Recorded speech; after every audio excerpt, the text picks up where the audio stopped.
Someone woke up with an attitude. Cancel culture is canceled. You know what woke means? It means you're a loser. Why do you think you haven't been cancelled yet? I don't know. What's being cancelled? Welcome back to the Woke What Cancel This podcast. And I know it's been a little while since we posted a new version, but I've really been trying to think about things to talk about. And let's face it, if you watch a lot of the news, everything is centered around politics and, drugs and crime and all of that crap. But we don't spend nearly enough time talking about people in general. And I'm talking about you and I.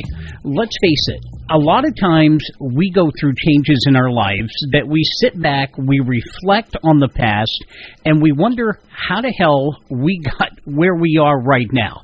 And when I'm talking about this, I'm talking about what we really think about ourselves.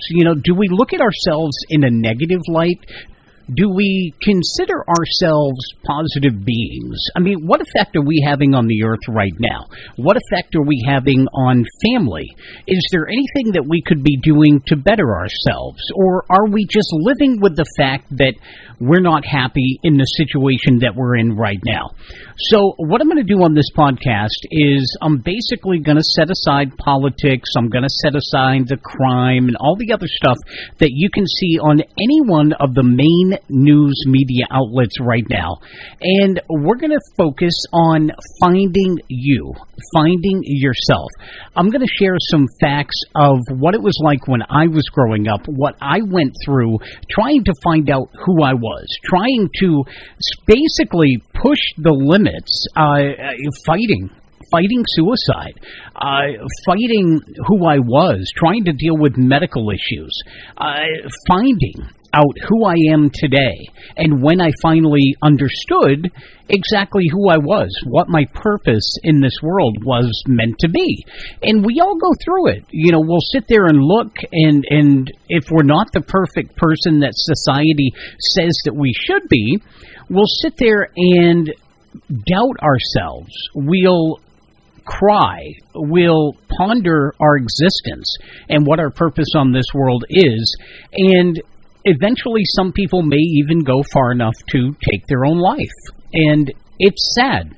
Let's face it. We have grown up in a world that has changed so drastically over the 50 years, or my 50 years, that we often look at society as detrimental. We become sheltered. We look at ourselves with such negativity. And then you got the other half of the people, or maybe a quarter, I don't know the actual statistics, that will sit there and say, you know what, I'm the best thing since sliced bread. I am the bread and butter for this world.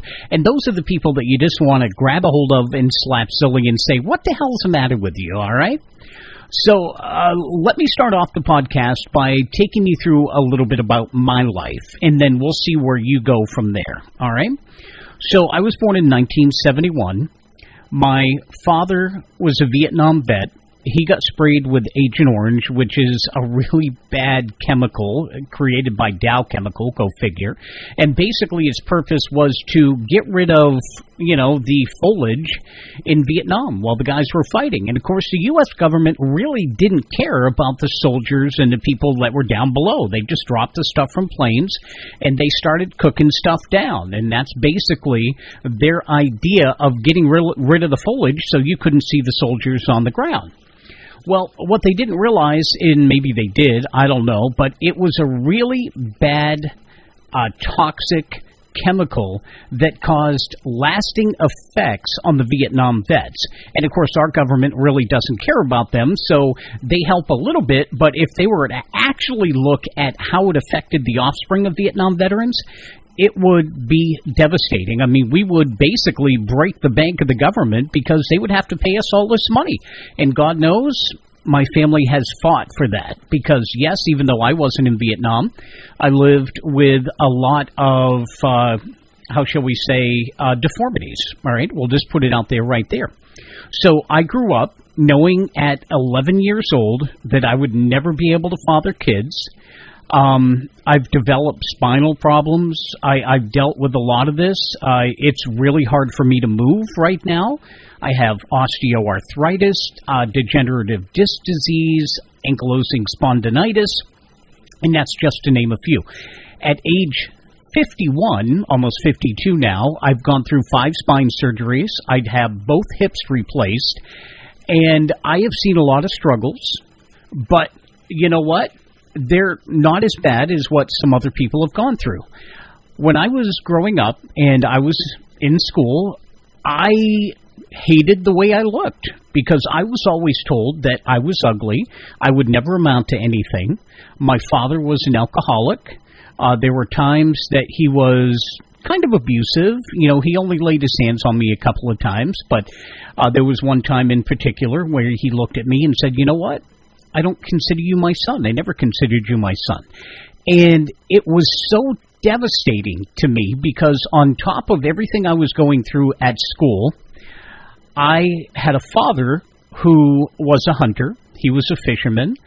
And he wanted a son that would basically grow up to be exactly like him, a man's man, a manly thing that did manly things that men did. But for me, I was born in the age of Commodore 64 computers. You know, I went out and got my first computer. I was playing DJ in my bedroom because I didn't have that many friends, so I kind of kept to myself. Yeah, I was a strange kid. But I tried to do the best I could. When I went to school, you know, among other things, which, by the way, if anybody was ever going to take a gun to school, it would have been me with all the trouble that I had been through, and God knows we had plenty of guns in the house, but I was strong enough to realize that that is not the way. And it's funny now because a lot of the kids that picked on me back in high school and middle school and grade school are actually now my friends on Facebook. So, yeah, things change as you get older. People change as you get older. But to fight the body image issue, because everyone says, hey, Al, you're fat. You know what? Hey, Al, you've got boobs. Well, yeah, I had man boobs when I was a frickin' teenager. I would chew Dexatrim. And back in those days, you could actually buy it over the counter and not even thinking about it. A kid could go in, buy Dexatrim, and nobody would even bat an eye. So I was bound and determined that I had to chew that Dexatrim, that I had to be thin, that I had to be good-looking to be able to live in society, to be able to move throughout society, be able to enjoy a daily dose of excitement. But in order to do that, I had to be, I don't know, a size 2, because that's what everybody said I had to be. So I did everything I could. I looked in front of the mirror. I hated the way I looked. I physically made myself ill because I kept looking, saying, you know what? You're not thin. You're not like the other jocks. You're not hung like a horse. You don't play sports. You don't do all this stuff. You can't even have kids. Your father hates you. So what was I supposed to think? And I tried everything. I tried athletics, but I was no good at it. What I was good at was talking and playing music, but I was shy. Even though I played DJ in my bedroom, and which, by the way, eventually moved out to my parents' shed, still secretly inside, I was trying to fight and figure out what my identity was supposed to be like. And it didn't help, having a father that enjoyed the bottle more than he enjoyed spending time with you. So as I got older and kept looking in the mirror, I realized that, well, I'm on this earth. I've got to do something, So I tried exercising. Really didn't like it. It wasn't my thing. What I did enjoy was eating. I loved food. I was a fluffy teen. And, of course, the battle at school just kept on going. Everything with my father kept on moving forward. There was one time that he and I were talking that he actually put his hands around my neck and started choking me. I was eating a popsicle at that time, and I remember it because I was sitting on my bed thinking, why the hell is this happening? What have I ever done? And I was a hyper kid, so yeah, I'm sure I pushed my parents' buttons once or twice. But I remember sitting on my bed and my father choking me, and I started coughing, and then he was patting me on the back, and he said, all right, he said, that's okay, it's all right, it's all right. But I never forgot that. And I was working as a cook on the Mount Washington boat on Lake Winnipesaukee here in New Hampshire at the time. And in the back of the boat on the first deck, there was a kitchen. And I remember cooking, and of course, all of the people would be coming in, all of the tourists would be coming back to see me, and I was the one that was cooking their breakfast. Right in the middle of cooking, the thoughts of my dad and him saying that he never considered me his son and him choking me, it just got to me, and all of a sudden I just started breaking down. I had to leave the kitchen. I went below deck where my boss come down, and I explained everything to her. And, of course, back then, nobody really called CYS. They didn't call Children in Youth Services. You just learned to deal with it. You kind of learned that this was the way life was going to be. And I was scared, I didn't know what was going to happen. I didn't have a whole lot of people to talk to. Yeah, there was my mother. My mother and I were great friends, and she had helped me, with my fight with the government. She had always listened to me, but I didn't have a ton of friends that I could actually rely on, friends that I could count on. Not like what you see in Stand By Me. That was absolutely amazing. Man, if I had friends like that, oh, God, it would have been awesome. So, moving forward, at age 16, I got my driver's license, still feeling like I was the ugly duckling and not supposed to be on this earth for anything other than a punching bag for whether it be my father or kids at school. I was driving down a back road in New Hampshire about 80, 85 miles an hour, and I'm like, you know what? This is it. We're just going to die today. I'm just going to take my own life. So I steered toward one of the biggest trees that I could find on the side of the road. And I kept driving and driving.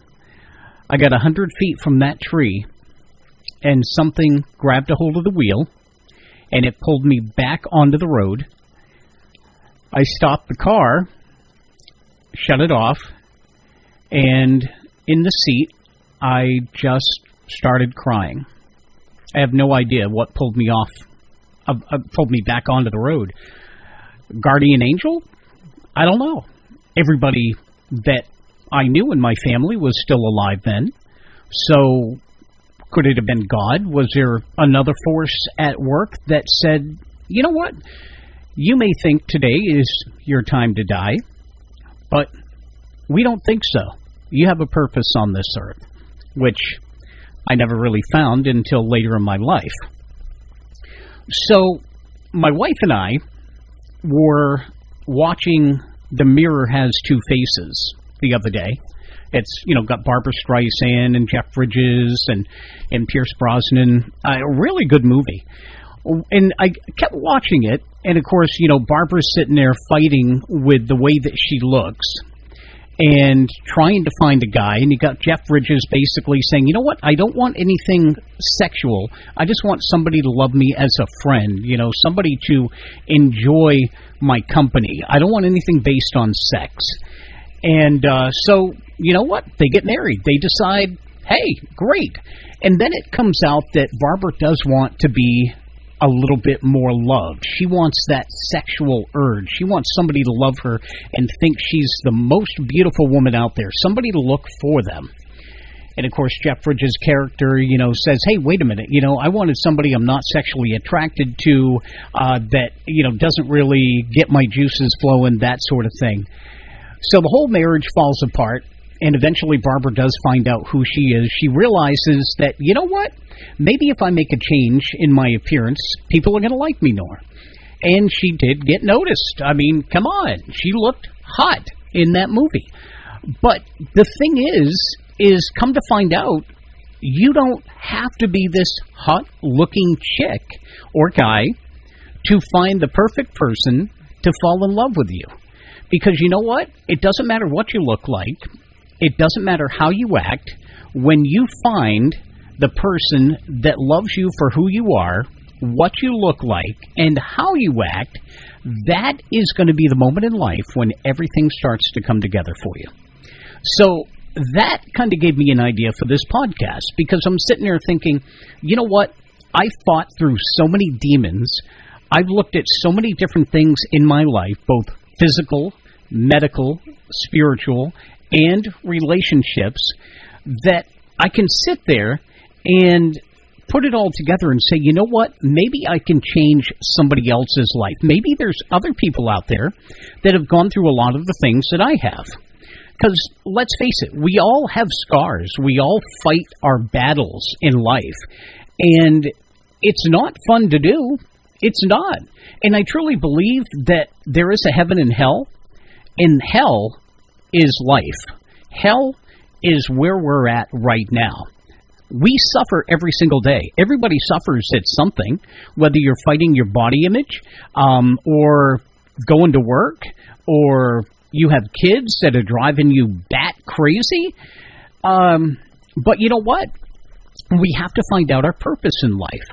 So after watching the movie, it really kind of gave me the inspiration to maybe talk a little bit about my problems, what I went through, and how it could benefit maybe some other people out there that are suffering.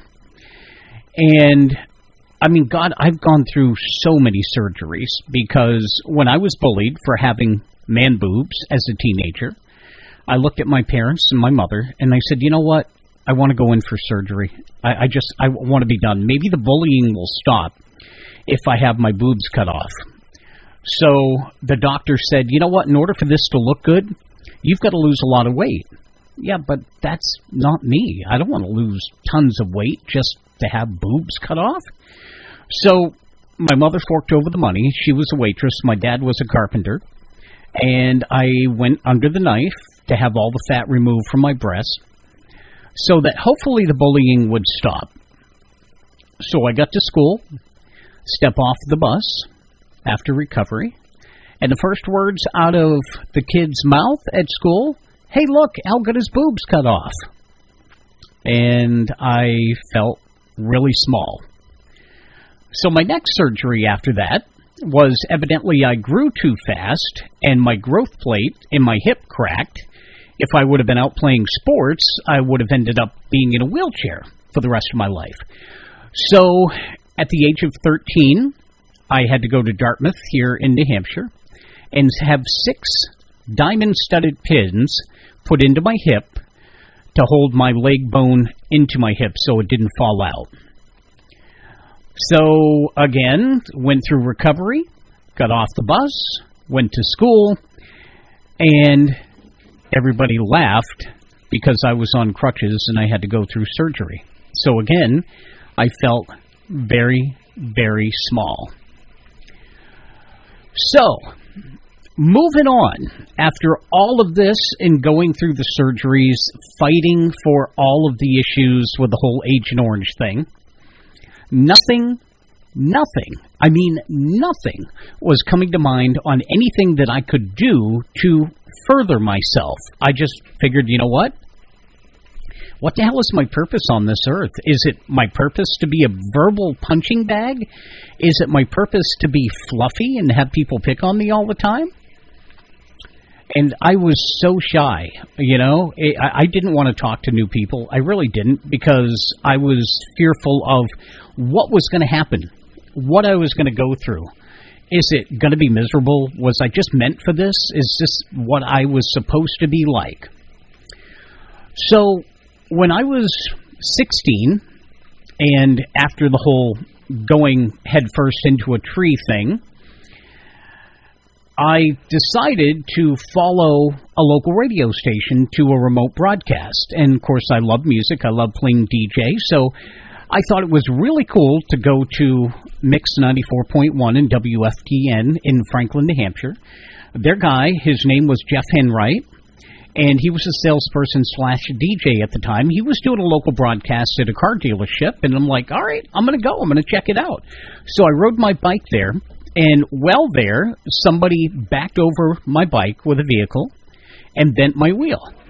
So Tom, being the cool guy that he was, gave me a lift to my grandmother's house, and I shared my love for radio, and he said, you know what, come on over to the radio station. You know what, I'll give you a tour. So I went, had a tour, showed interest, and a year and a half later, I was hired as a board operator. Wasn't on air, but I did do, put commercials together, production and stuff like that, and I'm thinking, this is right up my wheelhouse. So, got my start in radio there. My family moved to Pennsylvania in 1990, and again, I had 6 weeks left of my senior year. So I had to start life at a brand new school in Clearfield, PA. I didn't know what it was going to be like, but I know I wanted to get the hell out of New Hampshire, because in New Hampshire, I was bullied all the time. So, got down to Clearfield, PA, started the final 6 weeks of my senior year in a brand new school, and made quite a few friends. Nobody knew me. It was a fresh start. So I'm thinking, all right, this is a little bit better. I can handle this. I got into radio once again, and I was told in Clearfield by a radio station that we can't put you on the air because your New England accent would embarrass yourself as well as the station. And I'm thinking, seriously? All right, so I had a little bit higher voice at the time. I kind of sounded a little bit like Mickey Mouse, but somebody had to learn somehow, right? Well, evidently, it wasn't going to be with this station.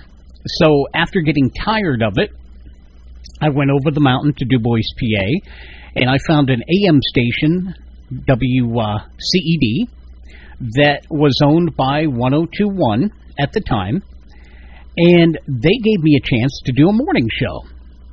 I had a good time. I was doing what I love to do. I was finding out the person that I was supposed to be. So after being on the AM station for a while, and it separated from 102.1, I started searching for another station. Lo and behold, I got a morning show co-host job at Sunny 106 in Du Bois, PA. I loved it. I started coming out of my shell. I found my niche, and I became a small-town celebrity in Du Bois, PA. I enjoyed what I was doing.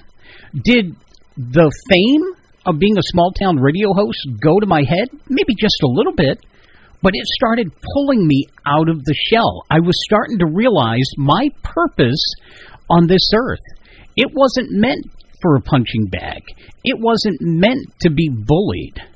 I was meant to be on air, to be in front of that microphone, and let's face it, I have a face for radio. If you've ever seen my picture. No, I'm just kidding. I mean, I kind of, I realized that, hey, this is really cool. People are going to love me for doing this. And I had a really good following.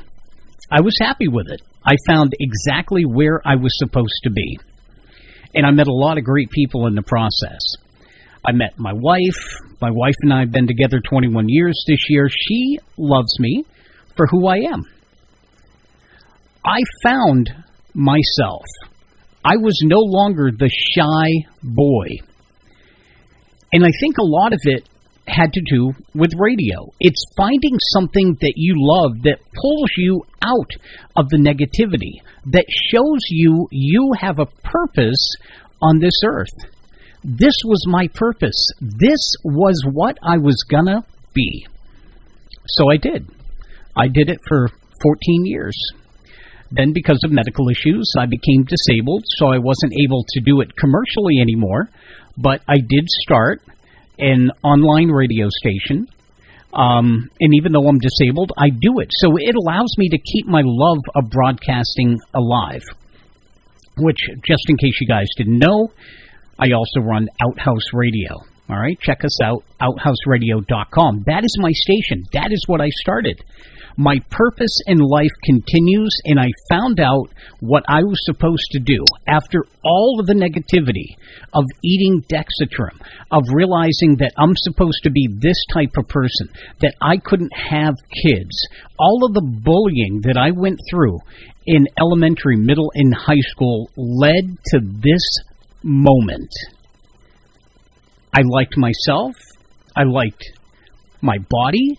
I realized that I'm not going to be a jock. I'm not going to be thin. God didn't make me that way. God made me the way I was for a reason.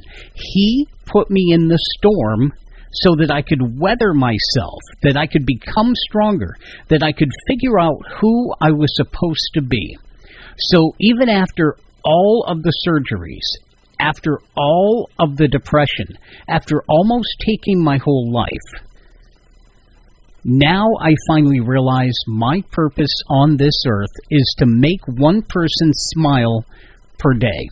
And if I do that, my job is complete. Do I still have a little trouble looking in the mirror? Yes, sometimes. But you know what? If you have somebody with you that loves you, that helps you through, that realizes, all right, he's my diamond in the rough, or she's my diamond in the rough, that's okay. It's okay to be who you are. It's okay to be a little on the fluffy side. It's okay to be strange, be weird. Let's face it, I was. Look at me now. I'm talking to you guys on a podcast. I've got a radio station. Do I have a ton of listeners? No. But that's okay, because I'm doing what I love. My purpose is fulfilled every single day. It wouldn't have been if I would have followed through and taken my own life. So if you're struggling with your body image, or maybe depression, maybe you just got fired from work, maybe you lost a child, don't give up, because I could have given up so many different times growing up. I could have taken my life, but if I would have died back then, I never would have got into my passion of radio. I never would have made these people laugh. I never would have been able to touch so many lives, meet so many people, do so many different things. And you really need to think about that. Because if I can get through everything I got through from being a child to now, why can't you make it through what you're going through? It really makes you think, doesn't it? What's your purpose in life? Have you found it yet? It doesn't matter if you're 5, if you're 35, 65, or 85. Every single one of you has a purpose. Every single one of you is going through a battle. And every single one of you can make it through. Whether it's a failed marriage, whether it's a medical issue that you're having trouble getting through, it doesn't matter. You've got this. If I can do it, you can. And trust me, life has tested me so many frickin' times. It really has. It really has. All I can say is don't stop looking for your identity. Don't stop looking in the mirror. You will find your beauty inside and out. But the problem is, if you give up, you're never going to figure out what your purpose in life is. And you know what? You have one. All right, thank you so much for listening to, episode 11 of the Woke What Cancel This podcast.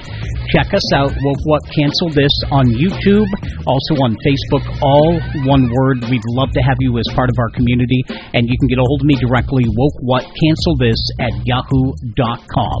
You never know what we're going to talk about yet, and don't let anybody take away your freedom of speech. I'm Al Lockwood. Till next time.